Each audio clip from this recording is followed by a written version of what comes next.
আসসালামু আলাইকুম প্রিয় শিক্ষার্থী, স্বাগতম ইসাহাক স্যারের এই প্লেলিস্টটাতে। অ্যাকচুয়ালি এই প্লেলিস্টটাতে ইসাহাক স্যারের বইয়ের এই নিউটনের মেকানিক্সের সবগুলো টপিক, সবগুলা কনসেপ্ট ভালো মতো বোঝানো হবে। প্লাস যে এমসিকিউ বা ছোট প্রশ্ন বা বড় প্রশ্ন যেগুলোই থাকুক না কেন, সব কিছুই এই প্লেলিস্টটাতে সব করা হবে। এখন দেখা যাবে যে সবগুলো টপিকের কিন্তু সব টাইপেরই ইঞ্জিনিয়ারিং বা ভার্সিটির কোশ্চেন নাই। সো এটাও চেষ্টা করা হবে যে একটা টপিক তোমাদেরকে বোঝানো হবে, তারপরে শেখ স্যারের বইয়ে যে প্রশ্নগুলো আছে সেগুলোও তোমাদেরকে সেগুলো তো তোমাদেরকে বোঝানো হবে। প্লাস এক্সট্রা যদি আমার মনে হয় যে হ্যাঁ, এখানে কিছু এক্সট্রা যদি ইঞ্জিনিয়ারিং বা ভার্সিটির প্রশ্ন দিলে বেটার হয়, সেটাও আমি দেওয়ার চেষ্টা করব।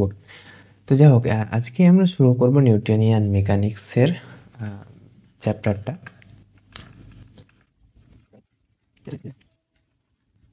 নিউটনিয়ান মেকানিক্স তো দেখি, নিউটনিয়ান মেকানিক্স শুরু করবার আগে কিছু সূচনা আছে। তো নিউটনিয়ান মেকানিক্সের সূচনা আসলে বলাই লাগে, কারণ দেখো, গতিবিদ্যার শুরুটা গতিবিদ্যা বলতে যে ক্লাসিক্যাল ফিজিক্সটা যেটাকে বলা হয়, ফিজিক্স ইনিশিয়ালি দুই রকমের হতে পারে, একটা হচ্ছে ক্লাসিক্যাল আর একটা হচ্ছে মডার্ন।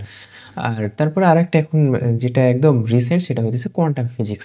তো ক্লাসিক্যাল ফিজিক্সের শুরুটা অ্যাকচুয়ালি নিউটন বাবাজির কাছ থেকে। স্যার আইজ্যাক নিউটন যখন প্রথম মহাকর্ষ সূত্র আবিষ্কার করে, সেখান থেকেই অ্যাকচুয়ালি বলের আবির্ভাব। আর এই বল থেকেই দেখা যাচ্ছে নিউটনের ফার্স্ট ল আসছে, বল থেকে নিউটনের second law F equal to M A আসছে, ভরবেগ থেকেই ভরবেগের পরিবর্তনের হার প্রযুক্ত বলের সমানুপাতিক, সেখান থেকেই সব কিছু নিউটনের ফার্স্ট সেকেন্ড থার্ড ল আছে। আর এই যে নিউটনের জাস্ট তিনটা ল, এই তিনটা ল এর উপর ভিত্তি করে পুরো গতিবিদ্যাটা দাঁড়াই আছে। তো সূচনাতে এতটুকুই। জাস্ট আরেকটা কথা বলা দরকার যে নিউটনের যে ক্লাসিক্যাল সূত্রগুলো আছে, এগুলো অ্যাকচুয়ালি যতক্ষণ কোনো বস্তু আলোর বেগের চাইতে অনেকটা কম বেগে গতিশীল থাকবে ততক্ষণ পর্যন্ত খাটবে। এবার যদি আলোর বেগের দিকে মানে একটু বেশি বেগ হতে হয়, বেশি বেগ বলতে কত দেখা যাচ্ছে, সেটা 100 মিটার পার সেকেন্ড, 100 না, 100 মিলিয়ন মিটার পার সেকেন্ড, মানে 1 × 10⁸ এরকম যদি বেগ ধারণ করে, সেক্ষেত্রে কিন্তু নিউটনের সূত্র খাটে না সেখানে। তখন আইনস্টাইনের যে থিওরি অফ রিলেটিভিটি আছে, সেই সূত্রগুলোকে খাটানো হয়।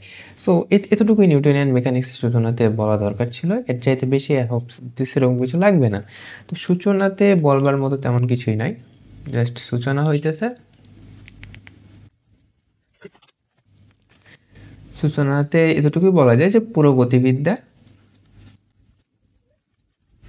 নিউটনের তিনটি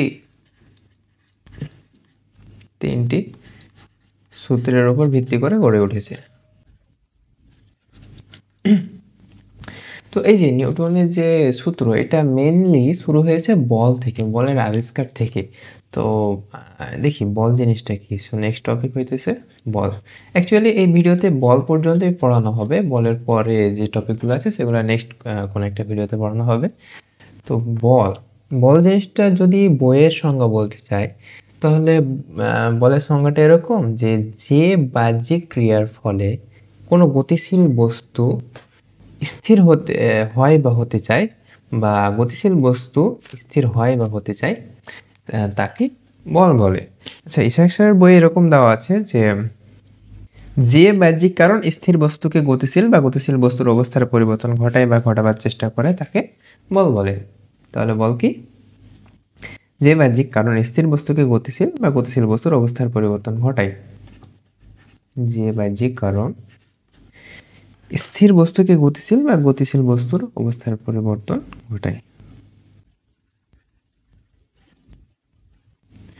বা ঘটাবার চেষ্টা করে, গতিশীল অবস্থার পরিবর্তন ঘটায় বা ঘটাবার চেষ্টা করে, তাকে বল বলে। এই গেল বলের সংজ্ঞা। তো অ্যাকচুয়ালি আমরা আশেপাশে বল কিন্তু অনেক টাইপের দেখি। দেখা যাচ্ছে কোনো কিছুকে একটা রশিতে বেঁধে টানতেছি, এটাকে বলা হয় টানা বল। আবার কোনো একটা বস্তুকে ধাক্কা দিছি, ধাক্কা দেওয়ার সময় নিচে একটা ঘর্ষণ বা ফ্রিকশন কাজ করে, সো সেক্ষেত্রেও কিন্তু একটা ঘর্ষণ বল কাজ করে। বাট এই বলগুলো অ্যাকচুয়ালি মৌলিক বল না। দেখো মৌলিক বল কোনগুলা, মৌলিক বলের সংজ্ঞাটা এখানে যেটা দিয়ে রাখছে, যে যেসব বল মূল বা অকৃত্রিম অর্থাৎ অন্য কোনো বল থেকে উৎপন্ন হয় না বরং অন্যান্য বল এসব বলের প্রকাশ ঘটে তাকে মৌলিক বল বলে। আচ্ছা, মৌলিক বলের সংজ্ঞাটা যদি লিখি, যেসব বল মূল বা অকৃত্রিম অর্থাৎ অন্য কোনো বল থেকে উৎপন্ন হয় না বরং অন্যান্য বল এসব বলের প্রকাশ ঘটে, অন্যান্য বলে এসব বলের প্রকাশ ঘটে তাকে মৌলিক বল বলে। অন্যান্য বলে এসব বলের প্রকাশ ঘটে তাদেরকে মৌলিক বল বলে। ব্যাস। তো এখন দেখি কতটুকু অর্থ দেখি, যেসব বল মূল মানে অন্য বল এই বলগুলো থেকে আসবে। যেমন ধরো যে মহাকর্ষ বলের ক্ষেত্রে কি হয়, যে একটা বস্তু উপর থেকে নিচে পড়তেছে, এখন এই ক্ষেত্রে কি হবে, যে উপর থেকে যখন বস্তুটা নিচে পড়বে তখন একটা ঘর্ষণ কাজ করবে, বাতাসের ঘর্ষণ কাজ করবে, সেখানে একটা ঘর্ষণ বলের উৎপন্ন হবে। আবার দেখা যাচ্ছে যে দুইটা রশিতে আমি চুম্বক বাঁধছি, একটা পজিটিভ, একটা হইতেছে নর্থ পোল আর একটা সাউথ পোল কাছাকাছি নিয়ে আসছি। এখন কি হবে, দড়িটাতে একটা টান পড়বে, সো এখানে ওই তারের চুম্বক বলের ক্ষেত্রে টান বল উৎপন্ন হচ্ছে। তাহলে কয়েকটা বল পেলাম, এই হচ্ছে মহাকর্ষ বল আর একটা কি তারের চুম্বক বল। পরিবেশে কিন্তু এই দুইটা বল ছাড়া আর দুইটা মৌলিক বল ছাড়া আর অন্য কোনো মৌলিক বল নাই। আরও টোটাল মৌলিক বল হইতেছে 4টা। টোটাল মৌলিক বল কয়টা? 4টা। কি কি মৌলিক বল? 4টি, যথা এক হচ্ছে মহাকর্ষ বল, ইংলিশে গ্র্যাভিটেশনাল ফোর্স, দুই হচ্ছে তাড়িৎ চৌম্বক বল, ইলেকট্রোম্যাগনেটিক ফোর্স সম্ভবত, 3 হচ্ছে সবল নিউক্লিয় বল, দুর্বল নিউক্লিয় বল, এটাকে বলা হয় স্ট্রং নিউক্লিয়ার ফোর্স।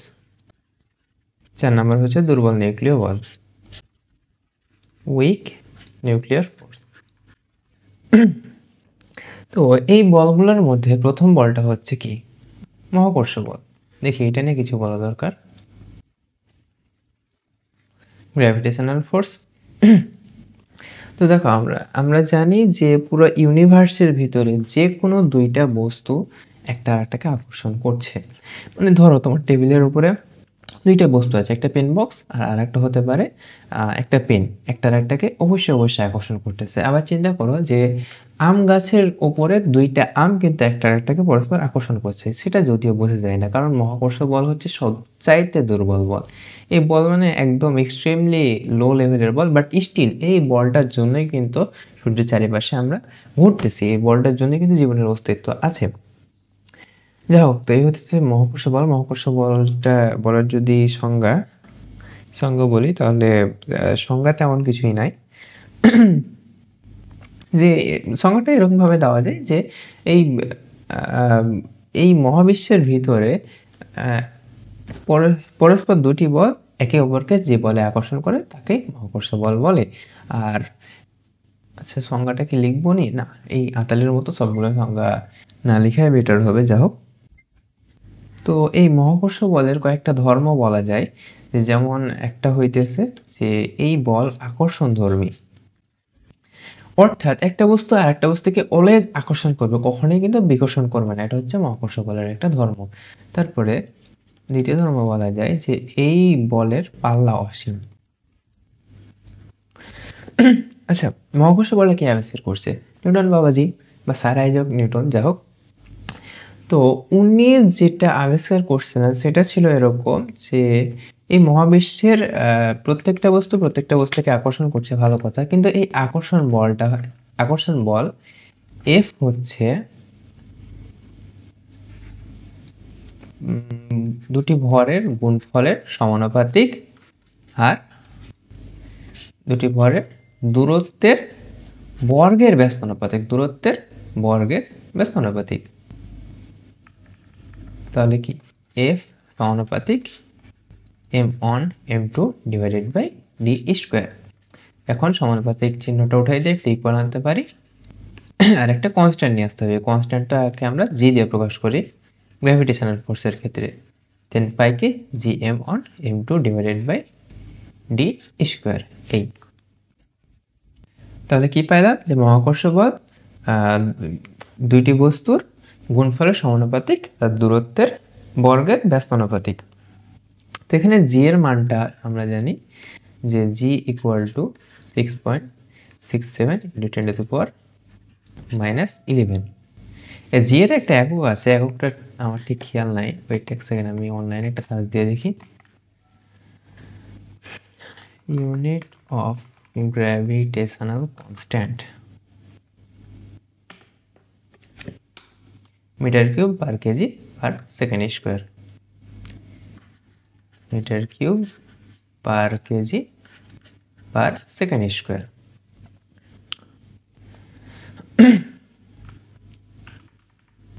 আচ্ছা, পাল্লা অসীম মানে কি?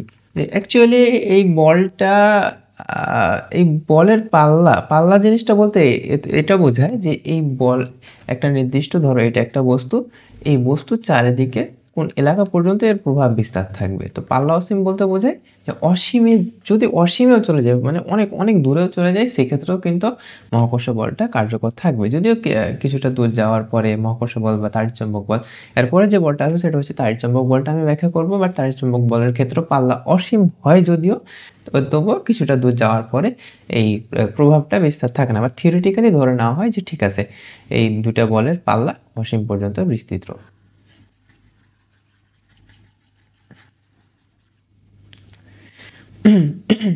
দেখো, তারপরে গ্র্যাভিটেশনাল ফোর্স নিয়ে আর তেমন কিছু বলার নাই। আচ্ছা, আরেকটা পয়েন্ট বলা যায় যে বইয়ে যেটা লিখে আছে যে গ্র্যাভিটন নামক এক প্রকার কণার বিনিময়ে এই বলটা কার্যকর হয়। কিন্তু না, আসলে বিষয়টা এমনটা না। পরবর্তীতে বিজ্ঞানীরা দেখা যাচ্ছে যে না, স্পেসে কোনো গ্র্যাভিটন থাকে না। তারপরে নিউটন একটা নিয়ে আসছে, তার মতবাদ নিয়ে আসছে যে আসলে কোনো একটা বস্তুর ভরের জন্য তার আশেপাশের স্পেস আর টাইমটা বাঁকা হয়ে যায়, তার জন্য একটা বস্তু আর একটা বস্তুকে আকর্ষণ করে। এটা একটু কমপ্লিকেটেড টপিক, ওইদিকে যাব না। বইয়ে যেটা লেখা আছে সে পর্যায়ে আমরা হোল্ড করবো। বাট এটা অ্যাকচুয়ালি পরবর্তীতে প্রমাণিত হয়েছে যে না, আসলে গ্র্যাভিটন থাকে না। যাই হোক, আমরা নেক্সটে মুভ করি। নেক্সটে আছে তড়িৎ চুম্বকীয় বল। তড়িৎ চুম্বকীয় বল, ইংলিশে কি? Electromagnetic force. আচ্ছা, তড়িৎ চুম্বকীয় বল এটা হচ্ছে দ্বিতীয় পাওয়ারফুল মৌলিক বল। এটা হচ্ছে যে দ্বিতীয়, এই বল আকর্ষণ বা বিকর্ষণ ধর্মী হতে পারে। অর্থাৎ যদি একটা প্লাস আর একটা মাইনাস হয় তাহলে একটা আর একটাকে আকর্ষণ করবে, বাট যদি দুইটাই প্লাস বা দুইটাই মাইনাস হয় সেক্ষেত্রে একটা আর একটাকে বিকর্ষণ করবে। তারপরে এই বলটার উৎপত্তি কয়েকভাবে হতে পারে। একটা হইতেছে যে পদার্থের গঠন, যেমন ধরো এটা একটা ম্যাগনেট, এদিকে হইতেছে নর্থ পোল আর এদিকে সাউথ পোল। তো এই ম্যাগনেটটার ভিতরে, যেগুলো অ্যাকচুয়ালি ম্যাগনেট, সেগুলোর ভিতরে অণুপরমাণুগুলো এমনভাবে সজ্জিত থাকে যে যে এটার ভিতরে পার্মানেন্টলি ম্যাগনেটিক একটা ধর্ম বজায় থাকে। বাট কিছু কিছু জিনিস আছে যেগুলো অ্যাকচুয়ালি পার্মানেন্টলি ম্যাগনেট হিসেবে কাজ করে না। যেমন ধরো দুইটা আহিত বস্তু, একটা হইতেছে দুইটা সাপোজ বস্তু, এখানে একটা বস্তু আছে আর এখানে আর একটা দণ্ড টাইপের কিছু একটা। এটা অ্যাকচুয়ালি প্র্যাকটিক্যালে ইউজ হয়, তার জন্য আমি এটা দেখাতে চাচ্ছি যে ধরো এটা একটা আহিত বস্তু, এতে কিছুটা প্লাস কিউ পরিমাণ চার্জ আছে। এটা যখন গতিশীল হবে, এটা যখন সাপোজ এদিকে যদি গতিশীল হয়, তো এর কাছাকাছি যদি তড়িৎ ক্ষেত্রের ভিতরে থাকে, সেক্ষেত্রে একটা আকর্ষণ বা বিকর্ষণ বল অনুভব করবে। কেন? কারণ এর ভিতরে এটা যদি একটা হয়, লোহার কিছু একটা হয়, সেক্ষেত্রে একটা প্লাস চার্জ আর একটা মাইনাস চার্জ, এটা যখন পাশাপাশি যাবে সেক্ষেত্রে একটা আকর্ষণ বল অনুভব করবে। তো এই যে আকর্ষণ বল একটা অনুভব করতেছে, এটাই হইতেছে তড়িৎচুম্বক বল।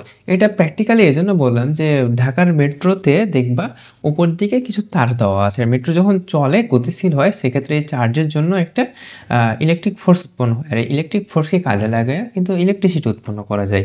সো তার জন্য এটা এই প্র্যাকটিক্যাল লাইফ থেকে উদাহরণটা দেওয়ার চেষ্টা করলাম। আর এই এইটা নিয়ে তড়িৎচুম্বক বল নিয়ে আরেকটা বলার আছে যে এই বলের পাল্লা অসীম, এটা থিওরিটিক্যালি, প্র্যাকটিক্যালি কিন্তু কিছু দূর যাওয়ার পর প্রভাব থাকে না, এর পাল্লা অসীম।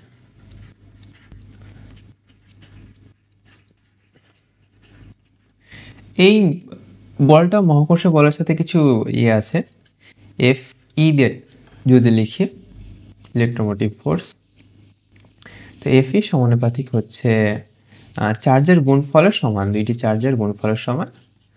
আর এফ ই ব্যস্তানুপাতিক হচ্ছে দূরত্বের বর্গের, মানে দূরত্বের বর্গের ব্যস্তানুপাতিক আর কি। সো আলটিমেটলি এফ ই সমান আমরা বলতে পারি সমান নিয়ে আসতে তো একটা কনস্ট্যান্ট কে নিয়ে আসতে হবে, আর Q one Q two divided by D square. এই ক্ষেত্রে কে এর মানটা হবে 9 × 10⁹, আর এটার একক হবে metre square per coulomb square, metre square per coulomb square. তারপরে দেখি যে সবল নিউক্লিয় বল, নিউক্লিয় বল ইংলিশে হইতেছে strong electromotive force, sorry strong nuclear force, strong nuclear force. আচ্ছা, এইটা বলবার আগে একটা প্রশ্ন করা উচিত, যেরকম যে দেখো নিউক্লিয়াসের মানে একটা পরমাণুর ভিতরে কি থাকে, নিউক্লিয়াস থাকে। তো নিউক্লিয়াসের ভিতরে কিন্তু সাপোজ যদি কার্বন বা ক্যালসিয়ামের ক্ষেত্রে চিন্তা করি, নিউক্লিয়াসের ভিতরে 20টা, ক্যালসিয়ামের ক্ষেত্রে টোটাল 20টা কিন্তু প্রোটন থাকে। সেই প্রোটনগুলোর চার্জ কি, আমরা জানি প্রোটনের চার্জ হয় পজিটিভ। সেই পজিটিভ 20টা চার্জ একসাথে গাদাগাদি করে থাকে কেমনে? তো এই যে গাদাগাদি করে যে আছে, এখন পজিটিভ চার্জকে বিকর্ষণ করার কথা, কিন্তু আসলে তো বিকর্ষণ করে ফেটে যায় না, হয় ফাটে। 83 বা 86-এর পরে যে পরমাণুগুলো আছে সেগুলো ঠিক আছে, তেজস্ক্রিয় হিসেবে পরে স্টেবল থাকতে পারে না, বাট তার আগের নিউক্লিয়াসগুলো কিন্তু স্থায়ী হয়। তো এই যে স্থায়ী হয়, এটা হয় স্ট্রং নিউক্লিয়ার ফোর্সের ক্ষেত্রে। আর এই স্ট্রং নিউক্লিয়ার ফোর্সটা অ্যাকচুয়ালি শুধুমাত্র নিউক্লিয়াসের ভিতরে কার্যকর হয়, নিউক্লিয়াসের বাইরে স্ট্রং নিউক্লিয়ার ফোর্সটা কার্যকর হয় না। তো এইটার প্রথমেই যদি বলতে চাই, তাহলে প্রথমেই পাল্লাটাকে বলতে হয়, যে পাল্লা, এই বলের পাল্লা কিন্তু 10⁻⁻15 মিটার, মানে খুবই খুবই ক্ষুদ্র, শুধুমাত্র নিউক্লিয়াসের ভিতরে কার্যকর হয়।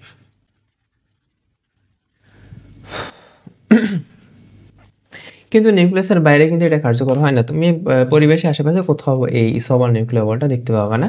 আর এটা হচ্ছে সবচাইতে শক্তিশালী বল, মৌলিক বলের ভিতরে সবচাইতে শক্তিশালী বল। আর এই সবল নিউক্লিয় বলটা অ্যাকচুয়ালি বিজ্ঞানীরা ধারণা করছে যে নিউক্লিয়াসের ভিতরে মেসন নামক এক প্রকার কণার বিনিময়ে কার্যকর হয়, মেসন নামক এক প্রকার কণার বিনিময়ে কার্যকর হয়। আর এই বলটা অ্যাকচুয়ালি আকর্ষণ ধর্মী হয় মহাকর্ষ বলের মতোই। এই 4টা পয়েন্টই এই বল নিয়ে বলবার মতো ছিল।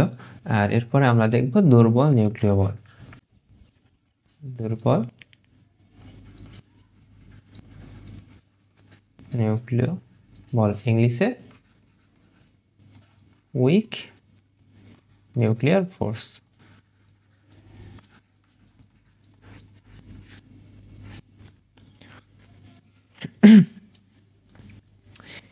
আচ্ছা, সবল নিউক্লিয় বলের জন্য তো নিউক্লিয়াস স্থায়ী হয়, কিন্তু কিছু কিছু নিউক্লিয়াস তেজস্ক্রিয় হিসেবে ভেঙে যায় কেন? অ্যাকচুয়ালি এটা হয় উইক নিউক্লিয়ার ফোর্সের জন্য। তো এটা বের হয়েছে এভাবে যে যখন তেজস্ক্রিয় রশ্মিগুলো বের হয় তখন আলফা, বিটা বা গামা রশ্মি হিসেবে বের হয়। তো যখন গামা বিটা রশ্মি হিসেবে বের হয় তখন খেয়াল করলো যে বিটা রশ্মিটা যে বেগে বের হয় মানে যে গতিশক্তিতে বের হয়, একটা বেগ মানে কি ওর গতিশক্তি থাকবে, তো এই যে যে গতিশক্তিতে বের হয় তার চাইতে অনেক বেশি শক্তি বের হয়ে যাওয়ার কথা। কিন্তু সেখান থেকে বিজ্ঞানীদের প্রশ্ন যে আসলে যদি বিটা কণাতে এইটা বিটা কণাতে সম্পূর্ণ শক্তিটা নাই থাকে তাহলে বাকি শক্তিটা যায় কোথায়? তো পরে তারা আবিষ্কার করলো যে নিউট্রিনো নামের এক প্রকার কণার সাহায্যে সেটা বের হয়ে যায়। সো সেখান থেকে বের হয়েছে যে ঠিক আছে, দুর্বল নিউক্লিয় বল নামে আর একটা বল আছে যেটার জন্য আসলে নিউক্লিয়াসটা ভেঙে যায়। তো পরবর্তীতে আবার দুইজন বিজ্ঞানী নাম হইতেছে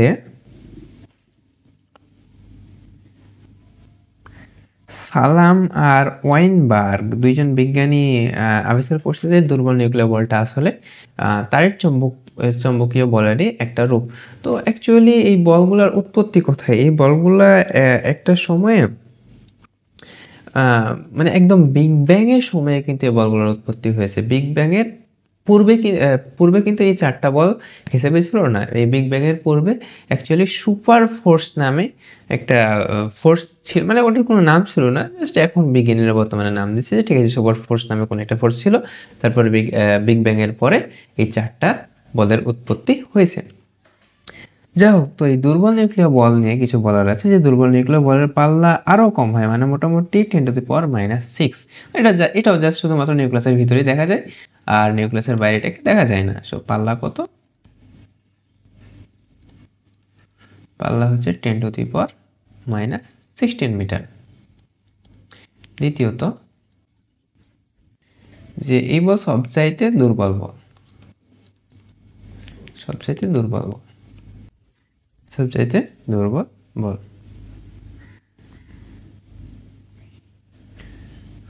তো ধারণা করা হয় যে বোসন নামক এক প্রকার কণার বিনিময়ে এই বল কার্যকর হয়।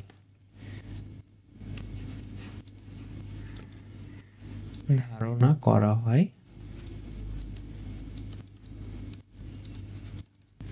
বোসন নামক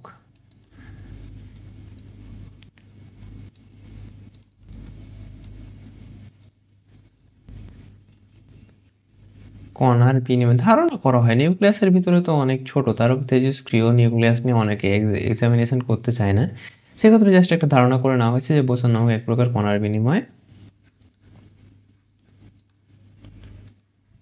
এই বল কার্যকর হয়। সো আলটিমেটলি আমরা যদি চারটার একটু সামারি করি তাহলে সামারিটা এরকম দাঁড়ায় যে সবল নিউক্লিয় বলের কারণে প্রোটন ও নিউট্রন একত্রে আবদ্ধ হয়ে নিউক্লিয়াস গঠন করে।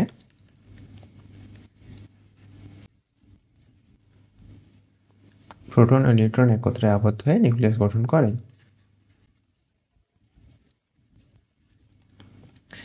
আর একটা পয়েন্ট বলা যায় যে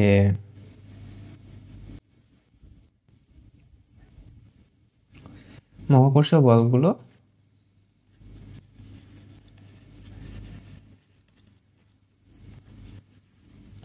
মহাকর্ষ বলের জন্য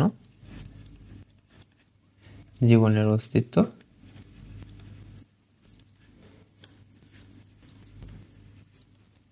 অস্তিত্ব বানানটা আমি ঠিক জানি না, ভুল হলে ঠিক করে ফেলা, সম্ভবত ভুল হয়েছে, অস্তিত্ব জানি না, অস্তিত্ব সম্ভব হয়েছে। ওই ওই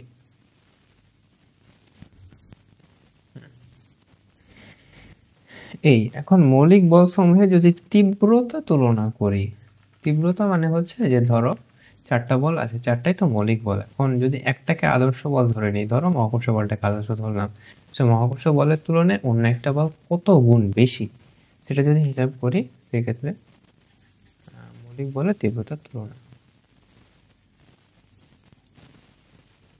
মৌলিক বলের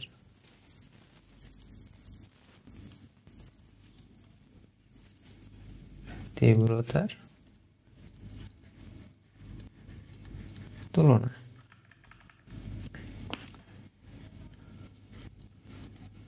ধরি মহাকর্ষ বল, আদর্শ বল, আচ্ছা একক বল ধরি, একক বল। অতএব যদি অনুপাত করি তাহলে অনুপাতটা এরকম হবে, মহাকর্ষ বল, মহাকর্ষ, তারপরে কি আছে, দুর্বল নিউক্লিয় বল,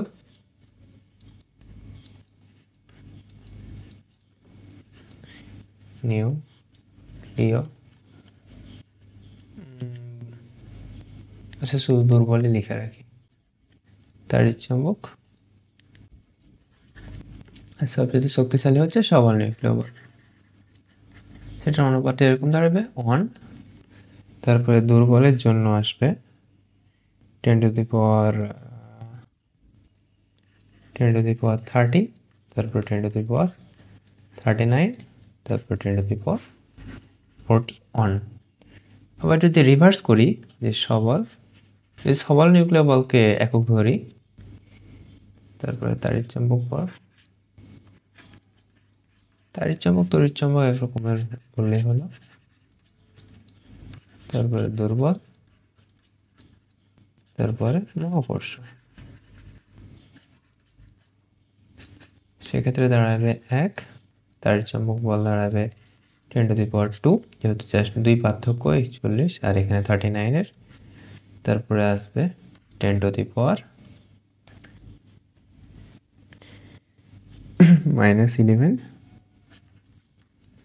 তারপরে 10 to the power -41। এই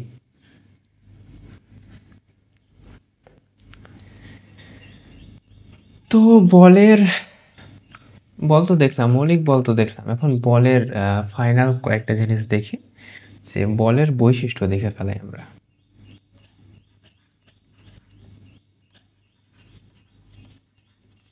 বলের বৈশিষ্ট্য, 1 নম্বর বৈশিষ্ট্য বলা যায় যে প্রযুক্ত বল কোনো স্থির বস্তুকে গতিশীল করতে পারে, অর্থাৎ বল ত্বরণ সৃষ্টি করতে পারে। প্রযুক্ত বল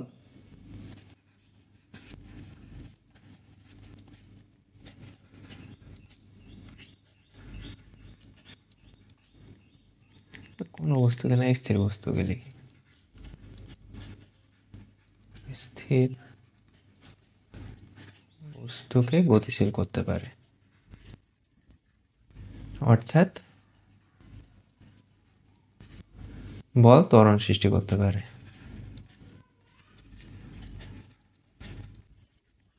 সৃষ্টি করতে পারে। তারপরে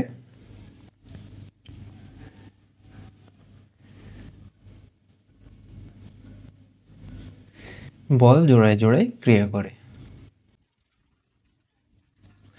এখন পর্যন্ত আমরা যতগুলো বল দেখছি কোনো কিন্তু সিঙ্গেল বল দেখি নাই। মহাকর্ষ বলের ক্ষেত্রে সেটা 2টা বস্তুর মাঝে হতে পারে, তাড়িৎ-চুম্বক বলের ক্ষেত্রে সেটা 2টা আহিত বস্তুর ক্ষেত্রে হতে পারে, তারপরে সবল নিউক্লিয় বলের ক্ষেত্রে দেখা যাবে 2 বা ততোধিক যদি প্রোটন কাছাকাছি গাদাগাদি করে থাকে নিউক্লিয়াসের ভিতরে, সেক্ষেত্রে কার্যকর হবে। আবার দুর্বল নিউক্লিয় বলের ক্ষেত্রেও কাহিনীটা সেম, সো বল জোড়ায় জোড়ায় ক্রিয়া করে।